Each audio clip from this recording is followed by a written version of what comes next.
Hello दोस्तों, क्या आपको पता है क्रेडिट कार्ड क्या होता है? जी हाँ दोस्तों, क्रेडिट कार्ड यानी प्लास्टिक मनी। जी हाँ दोस्तों, एक ऐसा उधार जो बैंक आपको देती है और जिसके बदले आपसे 1 रुपया चार्ज नहीं करती। तो चलिए आज आपको क्रेडिट कार्ड के बारे में विस्तार से जानकारी देते हैं।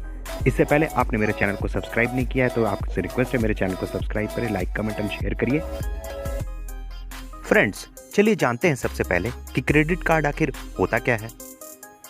दोस्तों, क्रेडिट कार्ड बैंक द्वारा जारी किया गया फाइनेंशियल इंस्ट्रूमेंट है जिसकी प्री सेट क्रेडिट लिमिट होती है, जिससे आपको कैशलेस ट्रांजैक्शंस करने में मदद मिलती है। कार्ड जारी करता यानी कि बैंक आपके क्रेडिट स्कोर, क्रेडिट हिस्ट्री और आपकी आय के आधार पर आपको क्रेडिट लिमिट निर्धारित करता है। फ्रेंड्स, आप क्रेडिट कार्ड और डेबिट कार्ड में अंतर तो जानते ही होंगे। चलिए नहीं जानते हैं तो मैं आपको बता देता हूँ।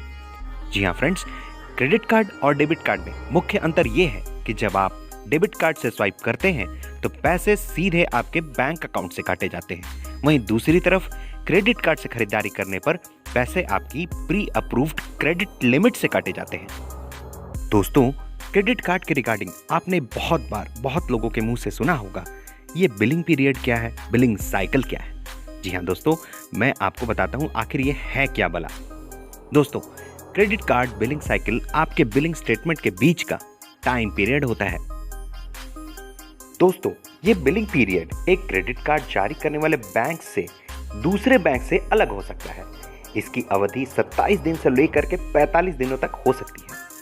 आपके बिलिंग साइकिल के अंत में आपके स्टेटमेंट आपके क्रेडिट कार्ड जारी करने वाले बैंक द्वारा संकलित किया जाता है और इसका भुगतान करने के लिए आपके पास ड्यू डेट तक का समय होता है।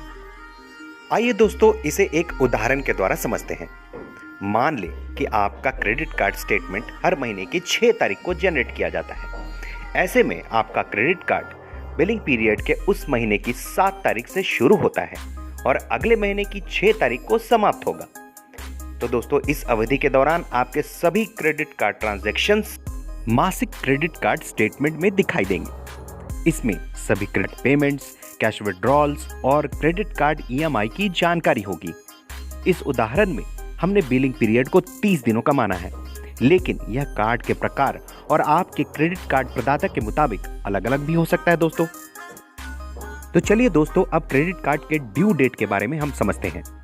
जी हाँ दोस्तों, क्रेडिट कार्ड के बिलों का भुगतान करने की अंतिम तारीख को क्रेडिट कार्ड ड्यू डेट कहा जाता है। ये ड्यू डेट आमतौर पर स्टेटमेंट की तारीख से 15 से 25 दिनों के बाद की होती है। उदाहरण के लिए आप मान लीजिए कि आपका क्रेडिट कार्ड स्टेटमेंट हर महीने की 6 तारीख को जनरेट होता है और आपकी ड्यू डेट उसी महीने की 26 तारीख को होती है।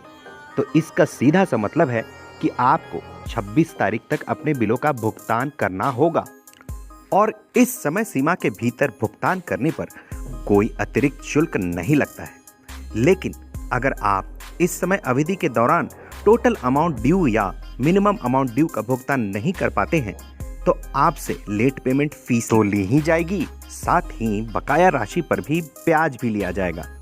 चलिए दोस्तों, अब समझते हैं टोटल अमाउंट ड्यू और मिनिमम अमाउंट ड्यू ये क्या होता है। दोस्तों, टोटल अमाउंट ड्यू वह राशि है जिसका भुगतान आपको करना है, लेकिन दोस्तों मिनिमम अमाउंट ड्यू ये कुल बकाया राशि का एक छोटा सा हिस्सा होता है और आप अगर बैंक को पूरी राशि का भुगतान नहीं कर सकते या नहीं कर पा रहे हो दोस्तों किसी भी कारणवश, तो आप उसमें से कुछ राशि का भुगतान कर सकते हैं। इस राशि का भुगतान करने पर बैंक आपको डिफॉल्टर नहीं मानती, हालांकि बैंक द्वारा बकाया राशि का ब्याज भी लिया जाता है। दोस्तों, कुछ मुख्य बैंक जो क्रेडिट कार्ड को इशू करते हैं उनका नाम आपको सामने दिखाई दे रहा होगा। जी हाँ दोस्तों, आप भी जा करके इन बैंक से इंक्वायरी कर सकते हैं कि क्या सर मुझे क्रेडिट कार्ड मिल सकती है, क्या मैं एलिजिबल हूँ, एलिजिबिलिटी क्राइटेरिया क्या है, कैसे आप जान सकते हैं। चलिए इसके बारे में थोड़ी सी डिटेल्स में आपको बताता हूँ। दोस्तों, जब क्रेडिट कार्ड खरीदने की बारी आती है तो हर कोई इसका लाभ नहीं उठा सकता, खासकर जब आपकी क्रेडिट कार्ड की पात्रता से मेल ही नहीं खाते। आपके प्रत्येक क्रेडिट कार्ड की अपनी आवश्यकताएं होती है जिन्हें आपको आवेदन करने से पहले विचार करना चाहिए। इसलिए यदि आप क्रेडिट कार्ड के लिए आवेदन करने की योजना बना रहे हैं तो यहाँ विभिन्न बैंक द्वारा क्रेडिट कार्ड पात्रता का अवलोकन किया गया है। जी हाँ दोस्तों, इसे आप देखिए और समझिए। क्रेडिट कार्ड लेना थोड़ा टफ है बिकॉज बैंक इसे एक ऐसे पर्सन को देना चाहती है जिसके क्रेडिट लिमिट और जिसकी क्रेडिट हिस्ट्री, सिबिल स्कोर वगैरह सब कुछ बहुत अच्छे हैं, उसके पेमेंट रिकॉर्ड्स, पेमेंट ट्रैक्स बहुत अच्छा है। जी हाँ दोस्तों, तो थोड़ा सा आपको स्ट्रगल करना पड़ सकता है क्रेडिट कार्ड लेने के लिए बैंक से। इसके कुछ मिनिमम रिक्वायरमेंट्स होते हैं दोस्तों, जैसे कि आपकी उम्र, आपकी तनख्वाह, रोजगार का प्रकार कैसा है आपका, और आपका क्रेडिट स्कोर यानी सिबिल स्कोर आपका क्या है, और आपके पास्ट में कुछ ड्यूज या बकाया राशि तो नहीं है। ये सारे चीज़ों को चेक करने के बाद ही बैंक आपको क्रेडिट कार्ड के एलिजिबल मानती है। ऐसा इसीलिए है दोस्तों क्योंकि बैंक जो आपको क्रेडिट कार्ड दे रही है उसके बदले में बैंक आपसे कोई भी प्रकार का सिक्योरिटी नहीं लेती। ये सिर्फ और सिर्फ आपके credit history and credit limits को देख करके और सिविल स्कोर्स को देख करके दिया जाता है। तो दोस्तों ये बैंक के लिए एक रिस्क मनी होती है, इसलिए वो बहुत ही सेलेक्टेड लोगों की ये क्रेडिट कार्ड देती है। तो दोस्तों आशा है, उम्मीद है मैंने आपके बहुत सारे सवालों का जवाब तो दे दिया होगा। डेफिनेटली अभी भी बहुत सारे सवाल का जवाब आपके मन में जरूर आ रहा होगा कि ये सिबिल स्कोर क्या है, ये बैंक एलिजिबिलिटी क्राइटेरिया क्या होती है, कौन कौन से बैंक देते हैं, क्या है, इसके नुकसान क्या है। जी हाँ दोस्तों, अगर आपको इन सवालों के भी जवाब चाहिए तो मुझे कमेंट करके कमेंट सेक्शन में बताइए। मेरे चैनल को सब्सक्राइब करें, लाइक, कमेंट एंड शेयर करिए ताकि और भी दूसरे लोग इस बैंकिंग की पाठशाला का मजा ले सके और बैंकिंग की ढेर सारी जानकारियाँ प्राप्त कर सके। जी हाँ दोस्तों, आप सभी का बहुत बहुत धन्यवाद मेरे चैनल पर आने के लिए और हमारे वीडियोज़ को लाइक, कमेंट एंड शेयर करके आप सभी लोगों तक पहुँचाइए। Thanks for watching.